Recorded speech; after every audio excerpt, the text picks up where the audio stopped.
Hola, muy buenas tardes a todos. ¿Se me escucha?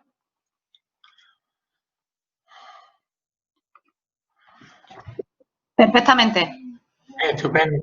Bueno, muy buenas tardes a todos los que nos siguen ya a través de este webinar, a través de las nuevas tecnologías. Soy Tristán Perpiñez, director de la Fundación Centro de Estudios Andaluces, que como sabrán es una fundación pública dependiente de la Consejería de Presidencia, Administración Pública e Interior de la Junta de Andalucía, que está dedicada a la investigación social y a la historia e identidad de Andalucía. Les quiero dar la bienvenida a este último webinar que cierra el ciclo que hemos organizado titulado Andalucía hacia el mundo, historia, viajes y flamenco, que hemos realizado de forma conjunta con la Dirección General de Relaciones con los Andaluces en el Exterior. Es una iniciativa que ha estado compuesta por 12 conferencias online destinadas fundamentalmente a divulgar nuestra cultura y nuestra historia entre la numerosa comunidad de andaluces en el exterior y entre todo el público interesado en estas temáticas, coordinadas por el periodista especializado en divulgación histórica y cultural Félix Ruiz Carador. A través de este ciclo hemos tenido la oportunidad de tratar temas tan apasionantes como la cultura íbera, mozárabe, el siglo de oro en Andalucía, la primera vuelta al mundo conmemorativa del 500 aniversario, la primera vuelta al mundo, y el flamenco como seña de identidad andaluza y patrimonio inmaterial de la humanidad. Ciclo que ya ha contado con más de 1000 asistentes, entre los que han participado directamente en vivo, como los que han podido seguirlo y verlo después en diferido a través de las distintas grabaciones disponibles en nuestro canal de YouTube. Hoy ponemos el broche final con una conversación que va a ser seguramente muy interesante con la cantadora Rocío Márquez, para hablar de los sentimientos, de las emociones, de las vivencias que transmite el flamenco en una charla que lleva por título Flamenco desde dentro. Ayer Rocío estuvo en el Teatro de la Maestranza con el espectáculo Gururumbé, las raíces negras, que nos cuenta cómo el flamenco nació del intercambio de culturas, como la música negra, al mezclarse con las zarambas y las folias, creando las raíces que hoy llamamos del flamenco, contagiando al barroco musical español de sensualidad y ritmo.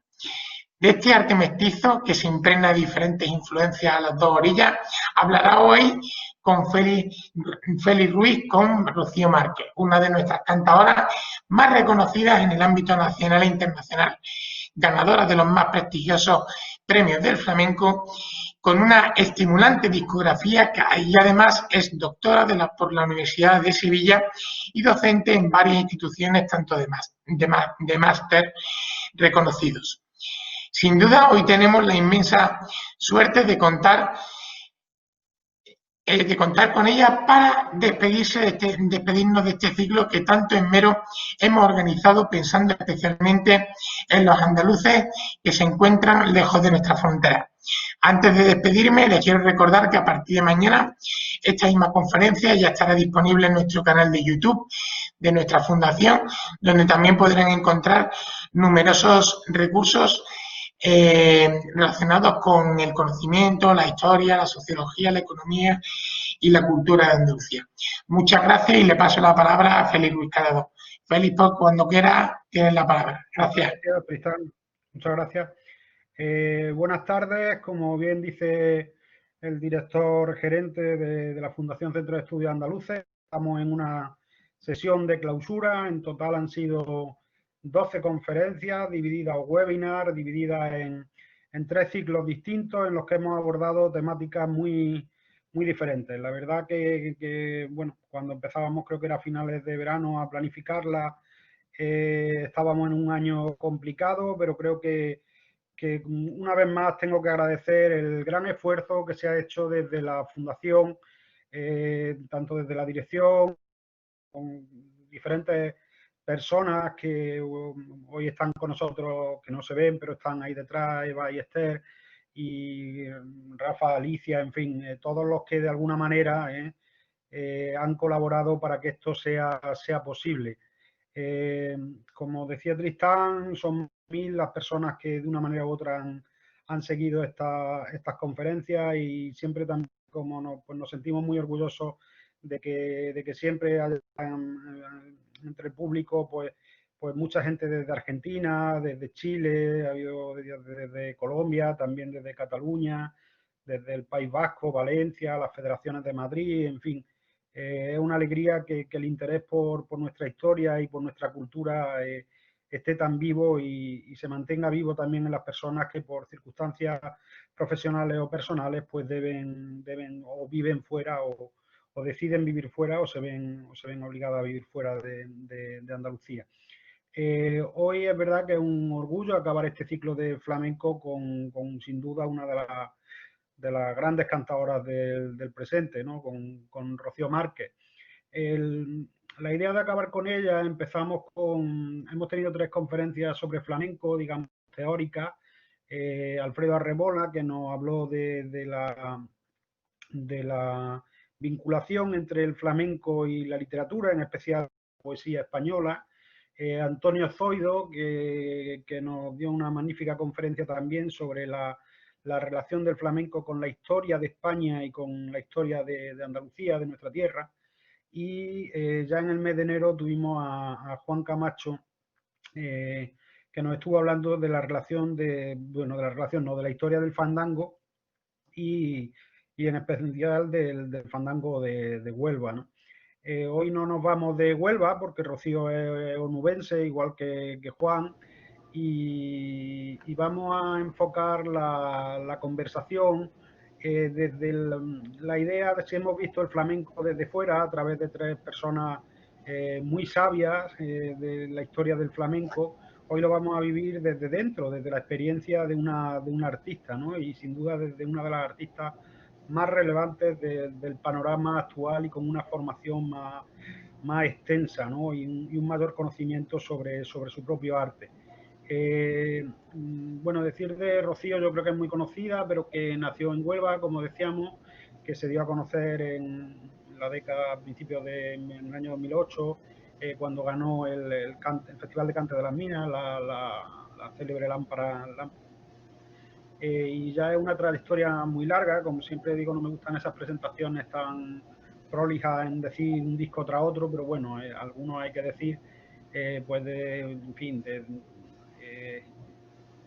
Claridad, El Niño, Firmamento, en fin, hasta los discos más recientes. En fin, la verdad que tiene una discografía extensa y que su voz y su música, pues bueno, ya os digo, desde sus primeros, de aquel DVD en directo, que fue lo primero que conocimos, hasta, bueno, hasta el visto de 2019, en fin, son un trabajo muy extenso y muy variado y yo diría siempre que muy ambicioso en el sentido de siempre en una búsqueda, ¿no? Que al final yo creo que es lo que define al artista, la búsqueda, el no quedarse nunca quieto. Bueno, en España, en los principales escenarios de España, en el Real, en el Auditorio Nacional, en el Palau de las Arts, también en Francia, en la Filarmónica, en el Olimpia, en la Filarmónica de Luxemburgo, tiene el Giraldillo de la Innovación, es doctora por la Universidad de Sevilla en técnica vocal del flamenco y profesora también de máster, ¿no? También sobre este tema. Más allá de ello, pues a mí lo que me gustaría es empezar a hablar con ella. Lo primero, buenas tardes, Rocío, y muchísimas gracias por estar con nosotros. Muy buenas tardes, Félix, y muchísimas gracias por la presentación tan bonita. Lo primero, preguntarte por ayer, ¿no? ¿Cómo se dio en el Maestranza la presentación de Gugurumbe, las raíces negras? Una situación como la actual, ¿no? Que lo hablábamos esta mañana, que bueno, con cambios de hora, dudas y cómo ha sido, ¿no? la experiencia. Mira, pues yo creo que siempre hemos disfrutado, ¿no? El directo, el calor que da el directo, pero en este momento lo estamos disfrutando yo creo que el doble, si cabe, porque ante tanta cancelación, tanta incertidumbre, tantos cambios de última hora, cuando de repente ya te sientes con la energía que tiene el escenario, encima Maestranza, que es tan mágico, sientes el calor del público en directo, pues la verdad que son momentos únicos que yo creo que a todos nos recuerdan porque en algún momento hemos decidido dedicarnos al arte y dedicarnos a esto, ¿no? Porque son emociones muy únicas, que probablemente es difícil encontrarla por otra vía. Y encima que pueda ser con este proyecto, que es coral, es grupal, en el que aparte de tener la suerte de compartir con músicos, con bailarinas, con una cantante que admiro muchísimo, Nuria Rial,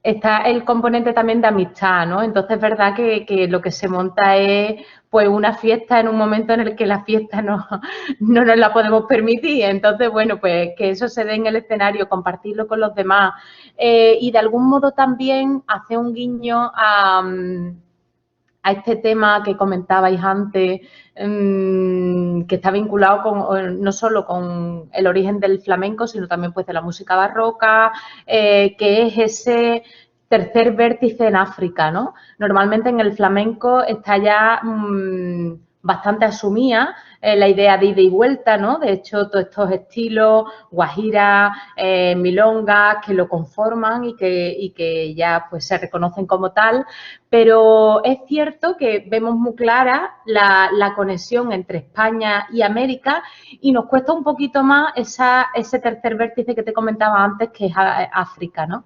Porque a través de esos esclavos que iban recorriendo los mares, que iban de un lado para otro, siendo vendidos, comprados y haciendo su vida, llevando sus ritmos, sus melodías, su concepción del arte también, aunque fuera de una manera más festiva en la mayoría de los casos, ver cómo eso acaba proyectándose en el arte, en nuestro arte, pues es quizás lo que nos proponíamos en este trabajo.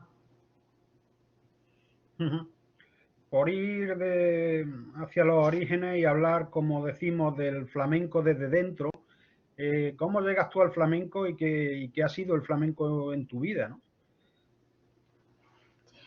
Pues yo creo que el flamenco tiene una peculiaridad que casi todo el mundo estamos de acuerdo, que es que nos engancha desde pequeñitos. Yo recuerdo que en casa, aunque nadie se ha dedicado profesionalmente, pero mi abuelo cantaba muy bien, mi madre canta muy bien, tengo una prima que también lo hace genial. Entonces, cada vez que había reuniones familiares, bodas, bautizos, comuniones, fines de año, de este tipo de encuentros familiares, de reuniones, pues uno se ponía a cantar, otro cogía la guitarra, otra, en fin, que eso lo he ido disfrutando pues desde que era pequeñita, casi sin conciencia, ¿no? De lo que estaba viviendo. Mi madre tiene una grabación mía pues que yo tenía 2, 3 años y ya estaba cantando un fandango, ¿no? Por supuesto no se me entiende la letra, variaba el toro como me iba pareciendo a mí. Bueno, yo me entiendo porque me la sé, pero era imposible, ¿no? Descifrar aquello. Pero bueno, para mí es muy simbólico y muy significativo porque, bueno, pues refleja la conexión que he tenido con este arte desde antes de casi decidir tener un vínculo, ¿no? Con este estilo. Entonces, desde ese vínculo con la familia, con los recuerdos, es desde donde yo comienzo a acercarme al flamenco. Y recuerdo que en el cole había una niña que se llamaba Amor, que en los recreos nos poníamos a cantiñear. Nos poníamos pues eso, jugábamos a cantar y lo hacíamos por Fandango de Huelva porque, como mi querido Juan Camacho seguro que adelantó, pues es verdad que en Huelva hay una conexión muy directa con estos estilos, ¿no? Y a mí me fascinó que ella sabía qué estilo estaba cantando. Entonces, por ejemplo, ante cualquier melodía me decía, pues esto es Valverde, esto es Cabeza Rubia, esto es Encinasola, esto es Almonaster. Y a mí me prendaba aquello porque era algo que en aquel momento pues no conocía, no sabía. Y me comentó que ella lo había aprendido en la Peña Flamenca de Huelva y que se reunían los sábados y que era abierto y podíamos ir y disfrutarlo. Así que yo lo hablé con mis padres, yo te estoy hablando que tenía pues 8 años más o menos. 8 o 9 años. Y empezaron a llevarme y ahí fue como el flechazo total, ¿no? Con el flamenco, con el mundo de los fandangos y ya después fuimos ampliando otros palos, otros estilos, añadiendo otros tipos de compases. Entonces quizás esta fue la puerta de entrada que he tenido la suerte de tener para conectarme con este arte. Nombraba yo antes la lámpara minera, creo que tenía 20 y pocos años, ¿no? Cuando vas a las minas, ¿qué recuerdos guardas, ¿no? De un templo del flamenco como es el Festival de las Minas, ¿no? Pues imagínate, yo creo que para cualquier aficionado al flamenco, aquello es como la catedral del cante, ¿no? Lo miramos pues con una ilusión, con un respeto, con un cariño muy característico. Recuerdo que en aquellos años todavía se retransmitía por televisión española, años antes de ganarlo yo, que fue en 2008, que yo tenía 22 años, y recuerdo que 2 años antes lo ganó mi amiga Gemma Jiménez, que es una cantadora excepcional, y nosotras habíamos estado juntas en Cristina Jerez estudiando. Bueno, cuando pasaron unos días, pues la llamé, la felicité y le dije la ilusión que a mi María, digo, bueno, no te imaginas el grito que pegué en casa, el salto que pegué cuando vi que había ganado claro, y le confesé, digo, y la ilusión que me haría a mí poder alguna vez vivir eso que has vivido tú, ¿no? Entonces ella, que además de una cantadora extraordinaria, es muy buena compañera y muy buena amiga, pues me ayudó, me dijo, claro que sí, pues yo me pongo contigo y nos ponemos juntas y estudiamos y practicamos y te presentas y verás, ¿no? Me animó mucho. Así que con ese ánimo, con esa ayuda, me presenté y la verdad que cuando me dieron la lámpara minera, aquel reconocimiento con el que yo estaré eternamente agradecida, es cierto que me cayó como casi cuchillo de doble filo, ¿no? Siempre lo cuento, porque yo creo que cuando se respeta mucho algo y para ti ha significado tantísimo y significa tanto, pues de repente lo sientes también con el peso de la responsabilidad, ¿no? Por un lado, la alegría enorme de decir, bueno, se me abren muchísimas puertas, muchas oportunidades, de pisar escenarios que de otro modo hubiera sido impensable, de compartir con músicos que admiro y que van a ser la mejor escuela que pueda tener. Entonces, todas estas emociones tan positivas se juntaban con la responsabilidad de no querer defraudar a las personas pues que estaban poniendo su confianza en mí, ¿no? Y eso, fíjate que me tuvo casi un año paralizada.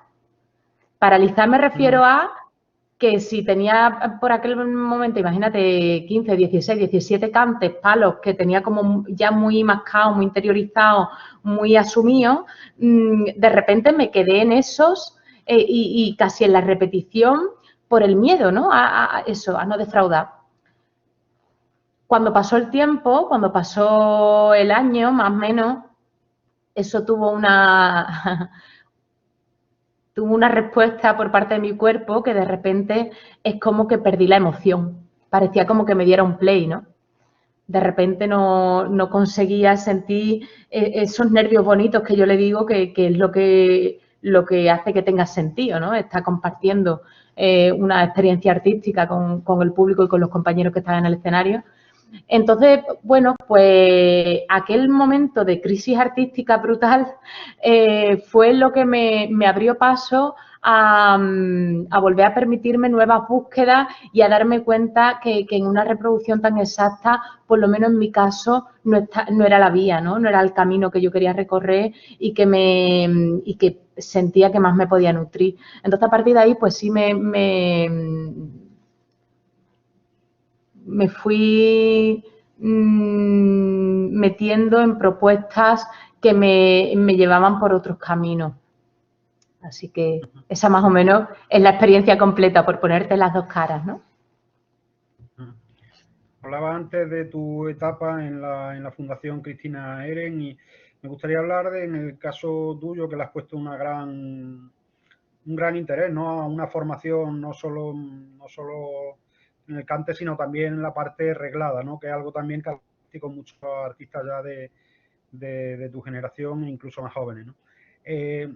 ¿Qué importancia le has dado a la formación y qué dificultades encuentra un cantador a la hora de, una cantadora en tu caso, a la hora de hacerse con un arte que es tan rico, tan complejo y con el peso ese que tiene de la tradición y de un público, yo diría que especialmente exigente, ¿no? Bueno, yo me siento agradecidísima con la Fundación Cristina Jerem, con todos los maestros que tenía ahí, con la Universidad de Sevilla, que es donde estudié el máster, con mi tutor, que fue Paco Escobar, que además de un guitarrista excepcional, pues un tutor estupendo, y con todas las personas que me han ido dando herramientas para tener mayor libertad en el arte, ¿no? Porque al final, para mí el conocimiento, vinculándolo con el arte, lo que me da es muchísima libertad y es por lo que lo agradezco tantísimo. Cuando yo llegué a Sevilla tenía 15 años, vine jovencita y ahí estaba entre Cristina Jerem, el instituto, todavía estaba en bachiller, después entré en magisterio musical. Y yo siempre he visto el conocimiento como algo complementario, ¿no? Que mucho es curioso porque a veces podemos verlo como mundos muy distantes, porque el flamenco en su desarrollo, pues, bueno, ha tenido una distancia, ¿no? con el mundo académico en general. Pero es algo que en los últimos años ha ido totalmente desvaneciéndose, se ha ido difuminando y afortunadamente hoy pues ya encontramos ahí unas relaciones más que consolidadas, ¿no? Y esto creo que hay que aprovecharlo y siempre como fuente de conocimiento y de libertad. Sí es cierto que me intento mostrar también bastante crítica con la actitud que en algunos momentos podemos asociar a todo el mundo académico, ¿no?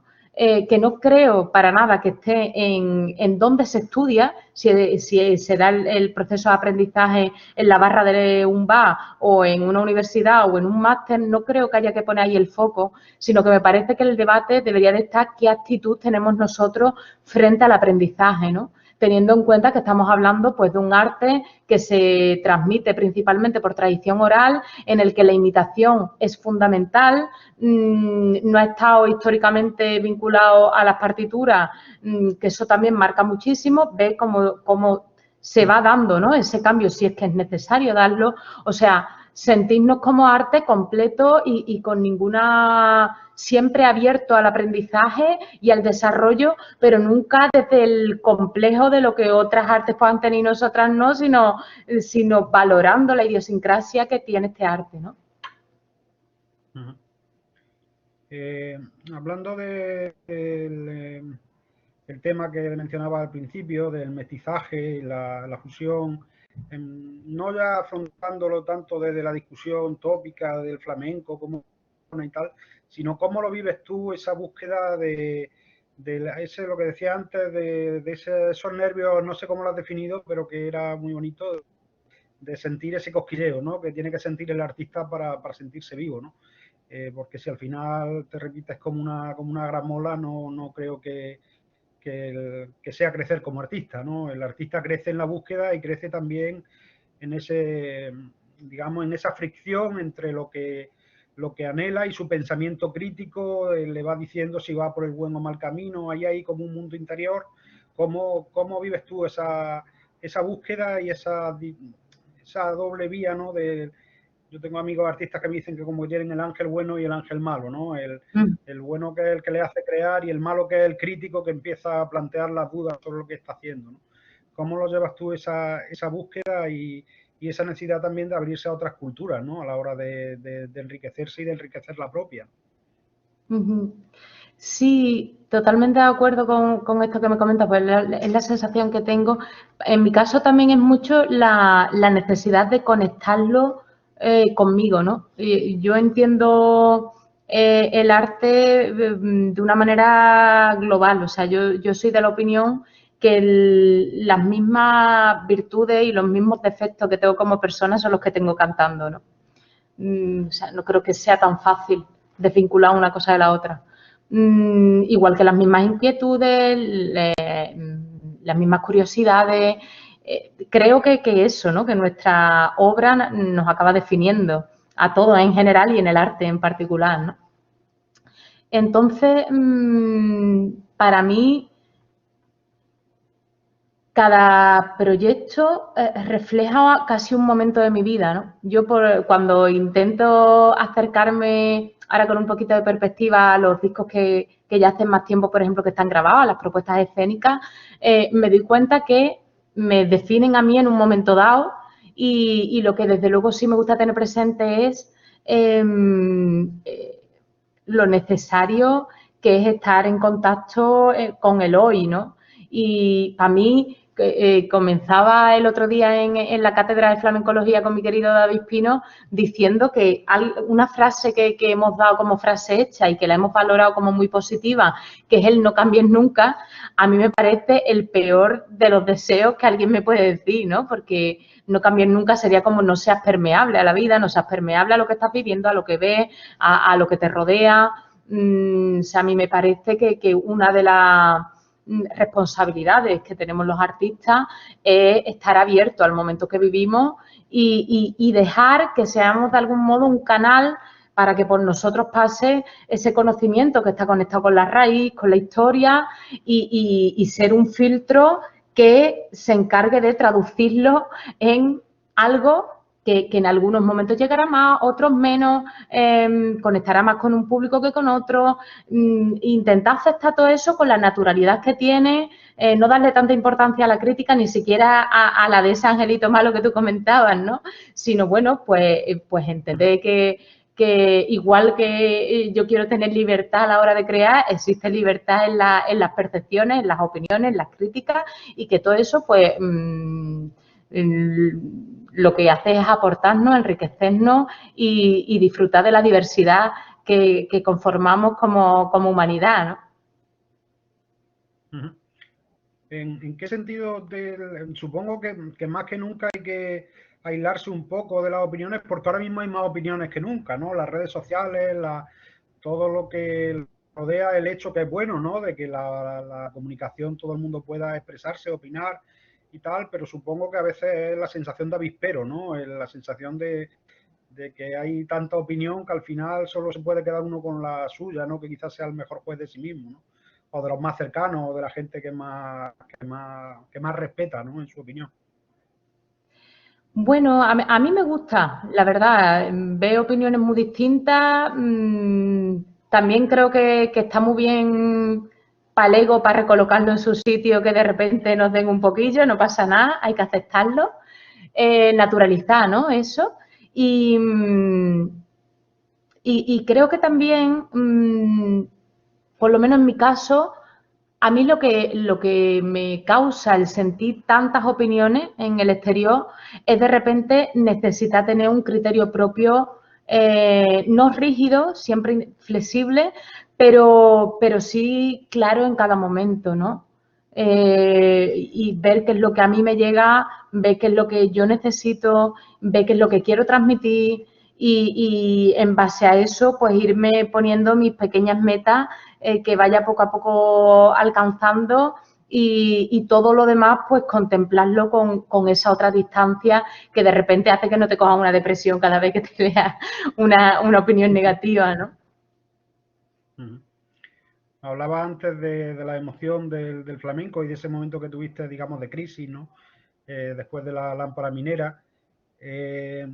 También tú eres a profesores, creo que son, sobre el flamenco y la capacidad, el flamenco de las emociones, ¿no? La capacidad que tiene el flamenco a través de las emociones, ¿no? De la capacidad que tiene tiene el flamenco para transmitir emociones. ¿Qué es exactamente ese proyecto que creo que es muy interesante y que es como una vida paralela, ¿no?, a la de cantadora, que tiene más que ver con la de formadora, ¿no?, en cierto modo? Pues ese proyecto se nos ocurrió a mi hermana y a mí. Ella es psicóloga, es orientadora en un instituto en Huelva, y entonces estábamos hablando sobre el flamenco y la educación, y las dos compartíamos la idea de la necesidad de tratar el flamenco también desde la transversalidad, ¿no? Porque así nos parece mucho más accesible. Veía que estaba además por aquí Fernando Gallo, que es un profesor que en el CEP de Cádiz nos ha invitado varios años para compartir distintas conferencias. Y entonces, hablando con María, con mi hermana, pensábamos que un tema que podía ser interesante era la emoción, ¿no? Y vincular estos dos conceptos, estos dos mundos, para intentar a partir de ahí llegar al máximo de profesores posible y que tocara de verdad el interés, ¿no?, de cuantas más personas mejor. Entonces, pensábamos que una de las riquezas más grandes que tiene el flamenco es precisamente la amplitud, no solo de palos, sino de emociones que están vinculadas a todos esos palos, ¿no? Me explico, pues desde la alegría de la fiesta, de una bulería, de unas cantiñas, a la pena, a la tragedia de un cante por segrilla, de un cante por soleá, pasando por el miedo que pudiera sentir un minero cuando estaba dentro de la tierra, vinculando todo esto con los cantes de Levante, en fin, que cómo va recorriendo el flamenco todas esas emociones y disfrutar de la diversidad de palos, de compases a nivel melódico, armónico, ¿no? Es que de una riqueza tal que se podría abordar desde muchos temas, pero desde las emociones también. Hoy está de hecho dando manteniendo esta conversación desde la fundación y tal, a Casa de Blas Infante. ¿Cómo ves a la Andalucía flamenca y cómo te marca, ¿no?, a ti Andalucía a la hora de enfocar tu trayectoria y tu arte, ¿no?, tu música? Bueno, yo tiendo a ser positiva. A mí todo el mundo me critica mucho el positivismo, pero yo creo que estamos viviendo un momento único, ¿no? Me parece un momento precioso porque precisamente se está contemplando en activo la variedad que existe en el flamenco, y entonces pues ahora mismo se están dando artistas con carreras consolidadísimas y magníficas, digamos, por caminos tradicionales, muy ortodoxos, y que, digamos, como si fuera la vía de un ferrocarril, ¿no?, que por un lado está esa línea más ortodoxa, está conviviendo mano a mano con otra línea pues más, más abierta, más heterodoxa, llámalo como quieras, ¿no?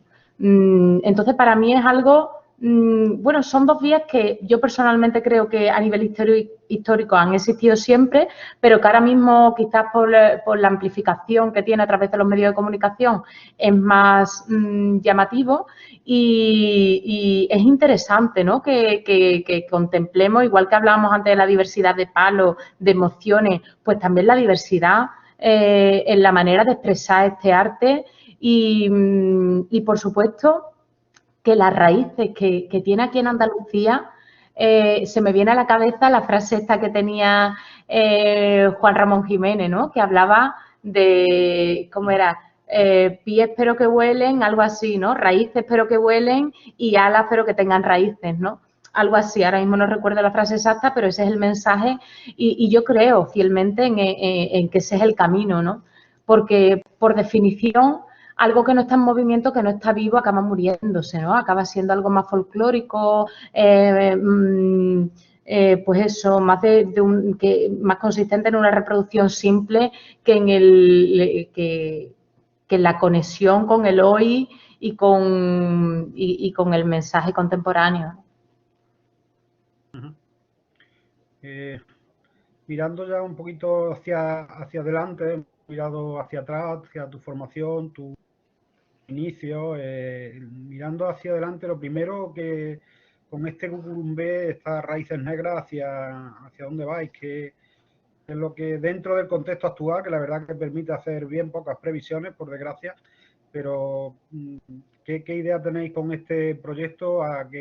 ¿Dónde lo vais a llevar y con qué tenéis en mente con él, ¿no? Bueno, con Gugurumbé estamos, la verdad, encantados. Ahora mismo es como nuestro recién nacido, porque pues ayer fue la tercera vez que lo hacíamos y todavía le tenemos pues ese cariño de los recién creados, por decirlo de algún modo. Lo hacemos el viernes en Donosti, en fin, tenemos ahora bastantes fechitas que, bueno, veremos si pueden ir para adelante o no por las circunstancias que estamos viviendo, pero bueno, la visión es buena, a ver qué tal. Y después, aparte, pues otros proyectos que ahora mismo me tienen la mente muy ilusionada. Por un lado es con un grupo de polifonía contemporánea que se llama EDES, que un grupo francés con el que ya este fin de semana iré a Francia pues, a poder empezar los primeros ensayos porque estrenamos en marzo. Todo esto sujeto a los cambios que la circunstancia pueda traer, pero bueno, en principio va a ser así. Y para mí acercarme a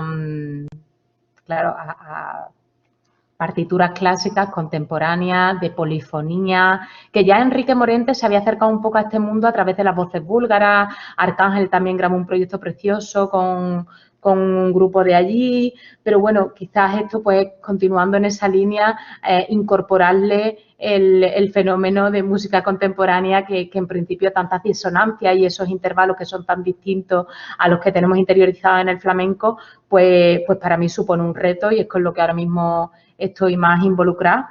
Y también con el nuevo disco, con el nuevo proyecto discográfico que bueno, creo que que como ocurrió con El Niño, que fue una ruptura con el camino que traía antes, pues creo que otra vez vamos a estar en un punto de inflexión. Creo que salimos un poco damos un volantazo, pero como antes hablábamos, para mí es necesario, ¿no? De vez en cuando ponerme en ese límite, en esa frontera de la comodidad y volver a estar en un terreno un poco más desconocido que vuelva a enseñarme partes de mí que en este momento desconozco. Vamos a abrir el chat, bueno, ya está abierto. Para la gente, que hay gente que está levantando la mano, se me olvidó, pido disculpas, explicar, como explicamos siempre, que no vamos a utilizar el sistema de levantar la mano, que es más complicado con la cantidad de gente que hay conectada ahora mismo, sino el de escribir en el chat. Hay un icono a la derecha morado, se pulsa y ahí ya se puede entrar en el chat y formular preguntas. Ya han empezado, tenía alguna pregunta más, pero bueno, vamos a ir ya respondiendo, como vamos muy bien, no sé qué hora es, sí, vamos muy bien de hora. Vamos a ir respondiendo a las que vayan llegando.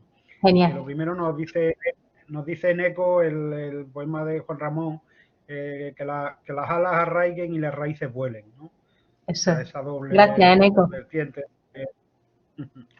Aficionado bueno donde los haya, querido.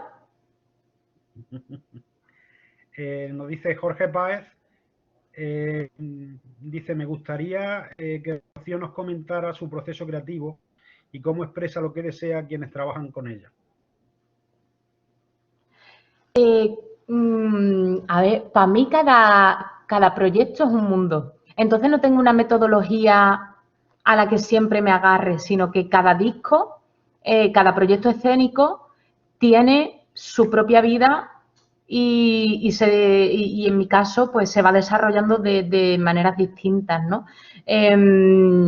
Desde contar con algún productor para que esa persona sea quien dirija, incluso pueda elegir los músicos, siempre pues un poco negociando conmigo, ¿no? Claro, pero desde poner esa decisión fuera de una manera externa, la visión del productor, a ser yo productora, como por ejemplo en el disco de Visto en el Jueves, desde proyectos personales como proyectos grupales, como puedan ser Diálogo o Gurumbé con Academia del Piacere, con Fami Alcaya, La Viola de Gamba, Antonio Ruz en la parte coreográfica y escénica, con lo que eso es entregarte totalmente también, no solo en lo musical, sino también en la parte más corporal, ¿no? En el movimiento, en el baile. Entonces, claro, es muy diferente cómo se desarrolla cada uno de los proyectos. Sí que es cierto, por buscar elementos comunes, que por ejemplo en los últimos discos sí intento meter la voz en el mínimo tiempo posible, o sea que en un día o dos la voz quede grabada, porque me parece que si no caemos, bueno, existe un peligro que es que se enfríe, ¿no? Y para mí, en mi caso particular, creo que tengo que tener cuidado con eso, entonces desde hace unos discos para acá lo hago de esa manera. Pero ya te digo que también depende muchísimo del proyecto en sí y de quién sea la propuesta, si es una propuesta mía personal que nace de mi propia inquietud o si es un proyecto, por ejemplo, hoy hablaba con la Ópera de París para Un amor brujo que se hará en el 22. Entonces, pues obviamente adaptarme a su fecha, a su dirección escénica, a su director de orquesta. Entonces, claro, cada proyecto tiene su peculiaridad. Manuel Navarro nos dice: Rocío, la riqueza del flamenco reside en su diversidad de estilos y palos, pero ¿crees que todo lo que escuchamos es flamenco? Bueno, ha puesto el dedo en la llaga. Esta pregunta es quizá por la madre del cordero, ¿no? Y creo que es por lo que surgen tantísimas discusiones, ¿no? De esto es flamenco, esto no es flamenco.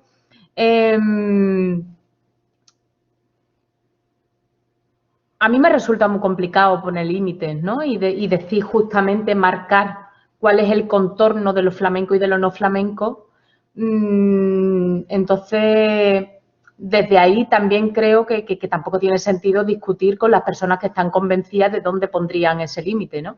A mí lo único que me sale ahí es muchísimo respeto, cada uno que lo perciba como le nazca, y yo sí tengo un criterio personal y propio de lo que considero, ¿no? Pero que creo que es muy subjetivo, como el de la opinión que podamos tener cada uno de nosotros, y por eso lo único interesante es lo que hablábamos antes de intentar crear nuestro propio criterio, ¿no? O sea, creo que ya ha acabado el tiempo, ya no estamos en los años en los que se creía una única manera. Creo que una consecuencia que tiene la globalización, el tema de las conexiones con las tecnologías, es que podemos tener muchísima información y es nuestra responsabilidad el crearnos un criterio propio en el que podernos basar para definir lo que para cada uno es, ¿no? En esto a mí me resulta muy curioso, yo siempre cuento una anécdota que es, claro, a mí me gusta tener siempre distintos proyectos y son muy variados, ¿no? Entonces, hace ya algunos años coincidió que estaba, imagínate, hoy en Primavera Sound, en Barcelona, en ese ambiente tan alternativo, y a los 2 días estaba en una peña en Córdoba.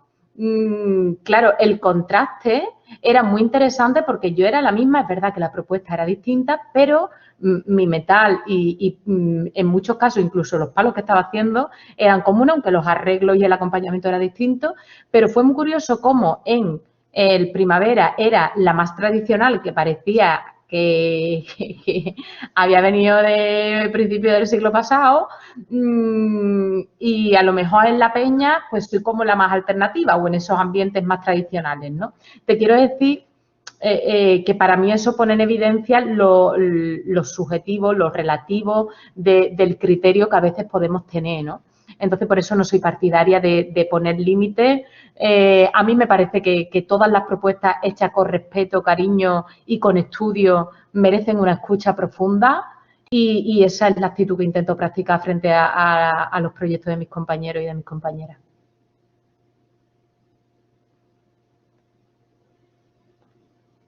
pregunta Victoriano, la puesta en escena, ¿cuánto consume de los ensayos? Es una curiosidad. ¿Cómo? Disculpa, no escuché al final. ¿La puesta en escena qué? ¿Sí, Rocío? Pregunta que la puesta en escena. Ay, se me corta justo en la pregunta. ¿Me la puedes hacer otra vez, por fin? ¿No me escuchas? Ahora, a ver. Sí, perdona, es que a mí también se me ha costado algo antes, las conexiones. Que dice que la puesta, que qué importancia tiene la puesta en escena, es la pregunta. Vale. Y a la hora de los ensayos y tal. Depende mucho también del proyecto. O sea, por ejemplo, en un recital tradicional prácticamente no hay puesta en escena, lo que hay es casi ritos, ¿no? O maneras o que ya tenemos tan interiorizado que ni siquiera lo pensamos, ¿no? Dónde se coloca el guitarrista, dónde la cantadora, si hay palmas, dónde va, quién saluda antes, quién sale antes, todo este tipo de cuestiones, pero no existe prácticamente, ¿no?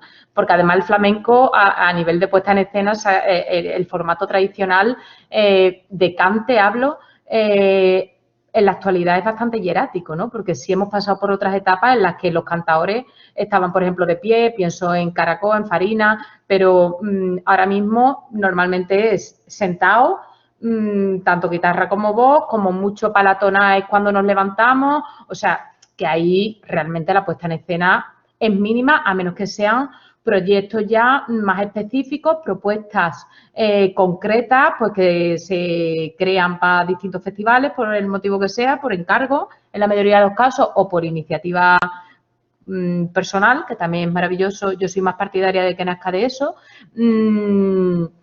Y, por ejemplo, en casos como el de ayer, como Gugurumbé, sí existe una dirección escénica, en el caso de ayer Antonio Ruz, que se encarga pues de hacer todos los movimientos, si hay una parte como más teatral, más hablada, que también esté hilado y esté desarrollado, si hay baile, montar las coreografías, entonces, bueno, vuelvo un poco a lo que hablábamos antes, ¿no? De cómo se daban los procesos creativos, que cada proyecto es un poco un mundo, ¿no? En el ámbito, digamos, más tradicional, comento lo que he dicho antes, pero todo lo demás es verdad que es complicado. Yo lo que sí intento, dentro de lo posible, es que de verdad vaya en consonancia con mi manera de pensar, con mi manera de sentir, ¿no? Me cuesta muchísimo defender un discurso, o ya sea a través de la letra, o ya sea en el concepto del propio espectáculo, o ya sea del modo que sea, estar presente en algo que no puedo sostener a nivel teórico y a nivel emocional, porque no sea lo que me vibre o lo que yo piense, ¿no? Entonces, lo que sí intento mantener un mínimo, porque coherencia absoluta es imposible, pero bueno, un mínimo de coherencia en las propuestas, ¿no? Sí, de sentirse cómodo, por lo menos, Sí. que no chirríe demasiado. Nos decía Fernando Gallo, que lo nombraba antes, gracias Rocío por recordar aquella iniciativa en estos momentos de pandemia, siempre lo ha sido, pero ahora puede tener un valor añadido, tratar las emociones con el alumnado a través del flamenco. ¿Cómo lo ve eso? Que en una situación como la actual, él cree que puede tener un... Claro, fíjate, creo que además, bueno, por parte del público creo que se da ahí una catarsis súper fuerte con el tema del flamenco. Y a nivel personal, más allá de lo que supone la suspensión de actuaciones, porque bueno, al final vivimos de esto, ¿no? Y también es una parte que hay que tener presente, que es la parte económica, pero más allá de todo esto, casi te diría en un sentido, si me apura, espiritual,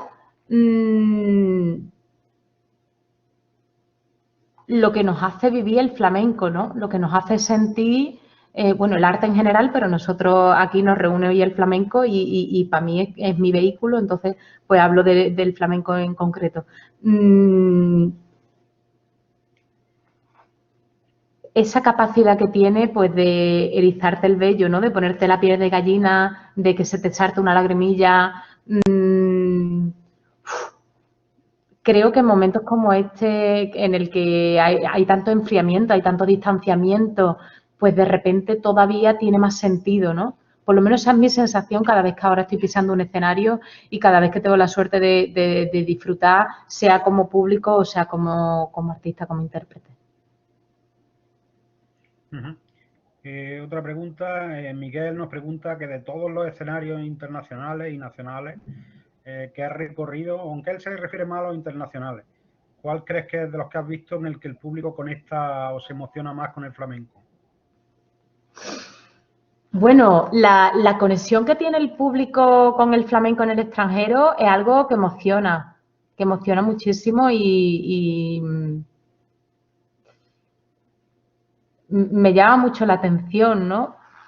Incluso en culturas que en principio parecen muy distintas a la nuestra, no sé, pienso ahora en Japón, por ejemplo, ves cómo llega la emoción y cómo ellos conectan. A mí eso es algo que me toca el corazón, la verdad. Y como persona que ama el flamenco y está cantando de repente un fandango de Huelva al terminar el recital y que haya alguien que vea que se le cae una lágrima, pues le da sentido al arte, a la vida y a todo, ¿no? Bajo mi punto de vista. Me cuesta trabajo elegir un escenario. Si tengo que decir alguno a nivel nacional, te diría el Mercado de la Unión, por lo que para mí representa, igual que las peñas flamencas. Yo disfruto, yo la cercanía que tienen las peñas las disfruto muchísimo, igual que también he disfrutado mucho pues, en un maestranza o en un teatro real o en un auditorio nacional. O sea, cada sitio tiene su peculiaridad y lo que sí es verdad es que en cada sitio se canta de una manera y que bajo mi punto de vista también hay propuestas, o sea, no creo que todas las propuestas puedan estar en todos los sitios y que es interesante ver con qué propuesta vas a cada lado, ¿no? Y después a nivel internacional tengo una conexión muy fuerte con Francia. Yo creo que prácticamente en Francia trabajo casi igual que aquí a nivel cuantitativo y las conexiones que he sentido allí han sido brutales. He aprendido mucho, quizás porque allí como no existen como aquí los festivales flamencos como tal, o existen pocos, ¿no? Pues Nîmes, Mont-de-Marsan, pero después la mayoría pues son festivales de música del mundo, más generales. Y ahí he tenido la suerte de escuchar artistazos, no sé, se me viene Anuska Shankar, en fin, artistazos que admiro mucho y poder estar en conexión con otras músicas en directo con estilos tan diversos, eso ha sido como uno de los mayores regalos que he podido tener y por lo que me siento muy agradecida.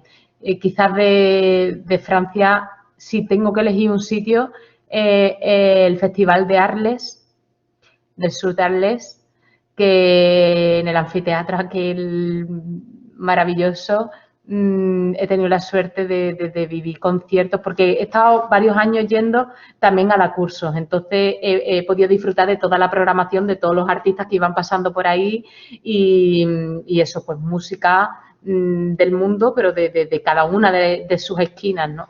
Y eso a mí me enriqueció mucho. Así que si tengo que elegir uno, te diría ese. Ana nos pregunta, un poco en continuidad con lo anterior, que en los próximos proyectos, ¿con qué género, con qué folclore te gustaría fusionar el flamenco o por lo menos trabajar? ¿Qué te llama la atención ahora mismo? Pues ahora mismo, en lo que hablaba del volantazo, el volantazo lo voy a meter para la electrónica. Precisamente por la distancia, que en principio creo que hay, me llama mucho la atención y me interesa ahondar y buscar por ahí.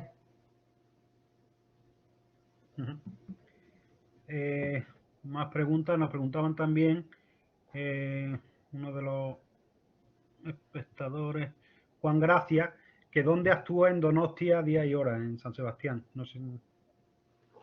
Pues estamos en el Victoria Eugenia, en el Teatro Victoria Eugenia con Gurumbé el viernes Lo que no sé bien es la hora, pero vamos, si pone Victoria Eugenia Gugurumbé en internet seguro le sale. Disculpa la desinformación que estoy un poco...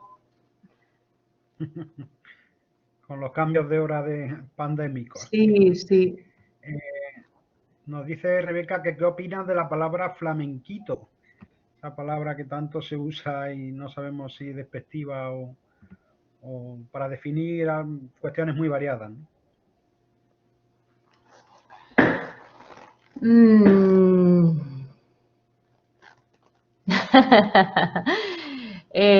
Bueno, a mí me parece que, vuelvo un poco a contestar lo de antes, a mí lo que me parece peligroso es que no tengamos criterio personal, ¿no?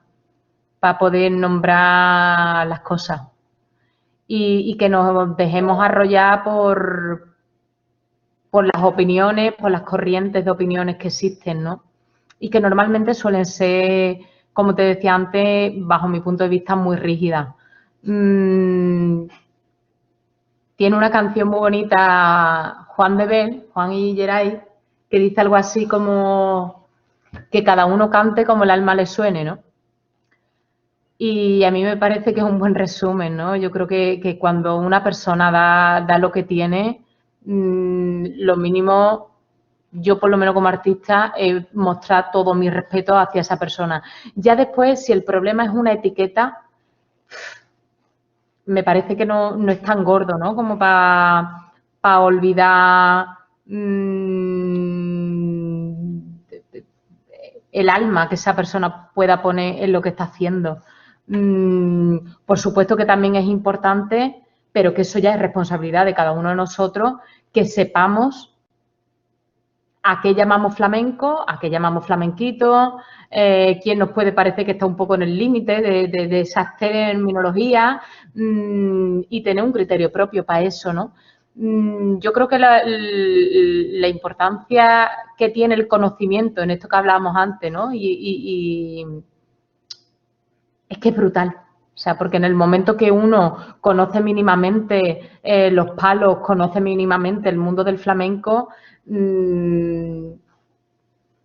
ve mucho más claro, ¿no? Que desde dónde nace cada propuesta. Y ya desde ahí es que cada una se acerque o cada uno se acerque a lo que le interese, a lo que le conecte, pero sin, desde luego, usar ningún término como peyorativo, como algo inferior, ni muchísimo menos. Pues son propuestas artísticas, cada uno lo hace. Imagino, yo por lo menos como intento dejarme la piel en lo que hago y intento ponerle tanto cariño, supongo que cada una de las personas que proponen algo artísticamente lo están haciendo desde el mismo sitio. Entonces, lo mínimo que me merecen es respeto. Ahora bien, para mí, por ejemplo, pues sí tengo claro, ¿no? Que meto en cada una de estas etiquetas y también tengo muy claro el valor que para mí tiene cualquier propuesta y ya después, por supuesto, cada una, hay una que me gustan más, otras que me gustan menos, otras que directamente no escucho y otras que me llevo todo el día escuchándola, ¿no? Y al final, si tenemos conocimiento para discernir, creo que no hay ningún problema, que el problema está cuando nos dejamos llevar por corrientes de masa o por teorías absolutistas, ¿no? Pero al final la clave es la libertad, ¿no? Que ni siquiera ni al artista le puede obligar a cantar lo que no quiere, ni al oyente se le puede obligar a escuchar lo que no quiere. Así que cada uno haga lo que quiera, ¿no? Y escuche lo que quiera. Nos decían desde la Asociación Montecorto Avanza que creen necesario acercar la cultura flamenca a las aulas de Andalucía. Creo que este tema es muy, muy interesante para conocimiento de las relaciones. ¿Qué opina? ¿Y cómo podemos impulsarlo desde la sociedad civil andaluza? Ay, a mí este tema me parece maravilloso. El flamenco y la escuela. Fíjate que se lleva años trabajando, ¿no? Porque desde aquel proyecto que hiciera mi queridísimo Manuel Herrera, que es precioso, que también participó Calixto Sánchez, bueno, y otras personalidades. Ese proyecto en concreto es que aparece en el BOJA, es que está recogido en el BOJA. La historia es qué eslabón se rompe para que en la práctica no se dé. Bajo mi punto de vista, el eslabón que se rompe es la formación del profesorado. Yo, por ejemplo, cuando estudié educación musical, cuando todavía existían las especialidades, había una optativa en toda la carrera, que era flamenco, y era una optativa. Entonces, claro, yo entiendo que si no hay una formación mínima, es muy complicado que después el profesor se sienta con herramientas o la profesora para impartirlo. Entonces, para mí, quizá el paso que deberíamos ahora en el que poner atención es la formación del profesorado para que en vez de... Claro, porque ahora mismo un poco depende, ¿no? Al profesor que le interesa y que tiene un mínimo de conocimiento y que se acerca al flamenco y lo quiere dar, pues lo da porque está en el programa, pero el que por lo que sea, pues no le interesa mucho, de repente le parece más lejano, tal, o siente que no tiene herramientas, pues directamente pim pam pum y con el Día de Andalucía y el Día del Flamenco ya va cubierto el cupo, habla un poquito, pone a Paco de Lucía y a Camarón y vámonos que nos vamos. Claro, pero que eso nos tendremos que preguntar qué es lo que está fallando. Entonces, bajo mi punto de vista, ahí se podría poner mucha atención en, sobre todo eso, en la formación del profesorado. En la actualidad creo que desde distintas áreas, pues desde la literatura, desde la historia, desde las emociones, desde la educación de las emociones, se están haciendo muchas propuestas didácticas que son interesantes para hacer que el público, sea el que sea, sean niños, sean adultos, conecten con este arte, con este género y que podemos aprovecharlo. Y creo que en esa misma línea pueden trabajar pues cualquier asociación, eso, ¿no? Desde la transversalidad, porque quizás si nos metemos ya en términos más profundos, a nivel musicológico, más técnicos, tiene un grado de complejidad que haría falta un especialista, ¿no? Que también, por supuesto, es otra vía. Pero si no se cuenta con ese recurso, pues al menos intentar, ¿no? Porque al final, yo esto pienso mucho lo que dice mi madre con el vino. Dice, yo no entiendo de vino, pero sé el que me gusta y el que no. Pues con el flamenco también pasa un poco igual, ¿no? Entonces, desde esa naturalidad y desde esa cercanía, intentar que siempre seamos puentes para que el flamenco llegue a cuantas más personas mejor, sobre todo pues, para que puedan disfrutar, ¿no? De un rasgo que al final es identitario y que nos conecta con la parte, yo creo, más profunda de nuestro ser. Para ir acabando, Jorge Páez nos pregunta que si crees que tienen más conexión con un grupo de edad específico en cuanto al público. No sé si como artista te plantea algo de eso, ¿no? Depende mucho de la propuesta. Yo eso sí lo noto mucho en la propuesta. Por ejemplo, con proyectos como Firmamento, como con El Niño, porque, por ejemplo, en Firmamento no había guitarra y era saxo, piano y percusión, determinada e indeterminada. Pues al final nos acercábamos mucho más a un público más jazzístico, más o menos de edad media, con El Niño que era eléctrica y que era batería. Pues nos acercábamos más al público de Primavera Sound, a un público más joven. En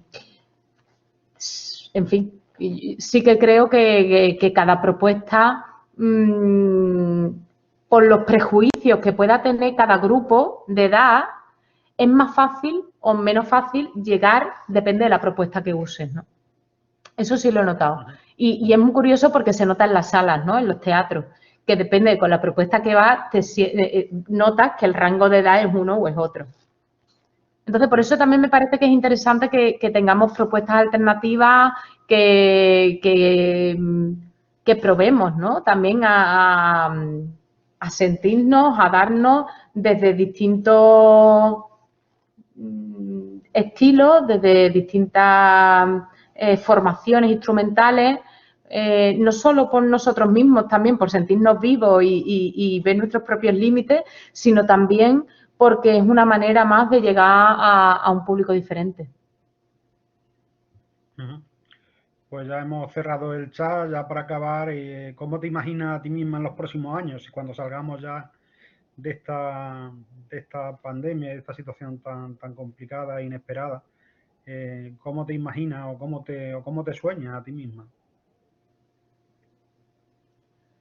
A mí me gusta ser agradecida con la vida, así que te diría que me sueño en el escenario disfrutando de la gente porque es lo que más feliz me hace, ¿no? Todo lo demás, pues, lo que la vida vaya trayendo.